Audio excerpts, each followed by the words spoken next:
ఏపీలో మరొకసారి land pooling తెర మీదకు వచ్చింది. ఈ మళ్ళీ ల్యాండ్ పూలింగ్ ఏంటి అని చెప్పి అందరూ అనుకోవచ్చు. అయితే గతంలో 2014-19 మధ్యలో అమరావతి రాజధాని నిర్మాణం కోసం అమరావతి ప్రాంత రైతుల దగ్గర నుంచి భూమి సేకరించడం జరిగింది. దీని సేకరణ అనే కంటే సమీకరణ అనొచ్చు. ల్యాండ్ పూలింగ్ అనేది అప్పట్లో ప్రభుత్వం చేయడం జరిగింది. అయితే కొంతమంది రైతులు తమ భూమిని ఇవ్వటానికి ఇష్టపడనటువంటి పరిస్థితి. అప్పట్లో దాదాపు 34,000 ఎకరాల వరకు 29,000 మంది రైతుల దగ్గర నుంచి సేకరించారు.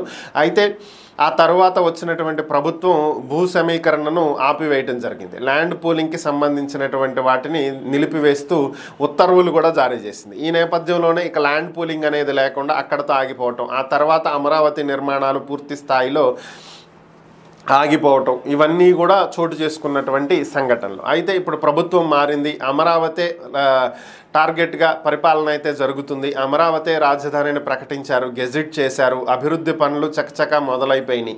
సో ఈ నేపథ్యంలోనే మరలా సిఆర్డిఏ అధికారులు ల్యాండ్ పూలింగ్కి సంబంధించి ప్రకటనను జారీ చేయడం జరిగింది. ఇంకొక 4,000 ఎకరాలు ప్రభుత్వానికి అవసరం ఉన్నటువంటి నేపథ్యంలో భూ సమీకరణకు తెరదీస్తూ మరలా భూ సమీకరణను చేపడుతున్నాము, ఇష్టం ఉన్నటువంటి రైతులు ఇవ్వచ్చు అని చెప్పి సిఆర్డిఏ అధికారులు ప్రకటించినటువంటి 2 రోజుల్లోనే 2.65 ఎకరాలను రైతులు స్వచ్ఛందంగా వచ్చి సిఆర్డిఏకి ఇవ్వటం జరిగింది. సీడ్ యాక్సెస్ రోడ్ ఎక్స్టెన్షన్కి ఈ భూమి చాలా అవసరమైనటువంటి నేపథ్యంలో రైతులు స్వచ్ఛందంగా 2 ఎకరాల భూమిని ప్రస్తుతం ఇచ్చారు. మొత్తం ఇంకా 4,000 ఎకరాలను ఉండాల్సినటువంటి నేపథ్యంలో మరి రైతులు ఇష్టపూర్వకంగా ఇస్తారా లేదా అనేది అయితే చూడాలి.